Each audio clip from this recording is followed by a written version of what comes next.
Warahmatullahi wabarakatuh. Perkenalkan, nama saya Badiana Zulfitri, NIM 20233011. Saya dari Prodi D3 Manajemen Pajak, Fakultas Ekonomi Universitas Negeri Padang. Baiklah, di video kali ini saya akan menjawab soal UAS dari mata kuliah Perencanaan Pajak, yaitu nomor soal 7. Soalnya yaitu pilihlah satu materi setelah ujian semester, lalu temukanlah kasus terkait upaya tax planning sesuai materi dan lakukan analisis bagaimana tax planning yang seharusnya dilakukan agar terhindar dari kasus tersebut. Baiklah, di sini saya mengambil judul kasusnya yaitu pungut PPN 1,3 miliar tapi tidak disetor, bos cengkeh di Bali ditangkap. Kasus penggelapan PPN terjadi di Bali dilakukan oleh seorang direktur perusahaan CVGP yang bergerak di bidang cengkeh. Penggelapan pajak yang dilakukannya yaitu senilai 1,3 miliar rupiah. Diduga ia sengaja memungut PPN kepada pelanggan namun tidak menyetorkannya kepada negara. Hal tersebut termasuk salah satu tindak pidana di dalam perpajakan yang disampaikan oleh Kepala Bidang Pemeriksaan Penagihan Intelijen dan Penyidikan Kantor Wilayah Direktorat Jenderal Pajak atau Kanwil DJP Bali, Andri Puspo Herianto pada Selasa 14 September 2021.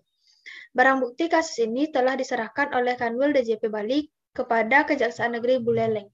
Tersangka diduga melanggar Undang-Undang Pasal 39 Ayat 1 huruf C dan I tentang ketentuan umum dan tata cara perpajakan.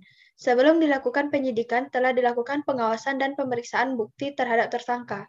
Dan saat dilakukan pemeriksaan, wajib pajak diberi hak untuk melakukan pengungkapan ketidakbenaran perbuatan sesuai dengan Pasal 8 Ayat 3 Undang-Undang KUP. Namun, tersangka tidak menggunakan hak tersebut, sehingga pemeriksaan bukti permulaan ditingkatkan menjadi ke tahap penyidikan. Selama proses penyidikan, tersangka juga diberi hak untuk mengajukan permohonan penghentian penyidikan sesuai dengan Pasal 44B Undang-Undang KUP. Namun tersangka juga tidak menggunakan hak tersebut. Dalam kasus ini, banyak pihak yang ikut bekerja sama seperti Kanwil DJP Bali, Polda Bali, Kejati Bali, dan Kejari Buleleng.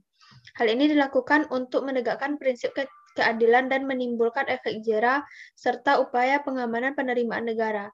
Dengan adanya penyerahan tersangka, sebagai rangkaian proses penegakan hukum atas tindak pidana perpajakan ini diharapkan wajib pajak dapat semakin menaati peraturan perpajakan. Tax planning atau solusi yang sebaiknya dilakukan terkait kasus tersebut menurut saya yaitu dengan meningkatkan atau mengoptimalisasikan penanganan tindak pidana di bidang perpajakan yang membutuhkan konsistensi dalam penegakan hukum serta kerjasama yang tinggi antara DJP dengan lembaga penegak hukum lainnya seperti Polri dan Kejaksaan.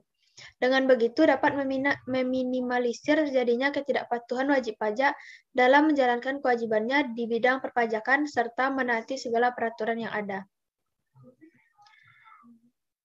Baiklah, hanya sekian jawaban dari saya. Apabila ada salah dan janggal, saya mohon maaf. Dan saya sudahi dengan Assalamualaikum warahmatullahi wabarakatuh.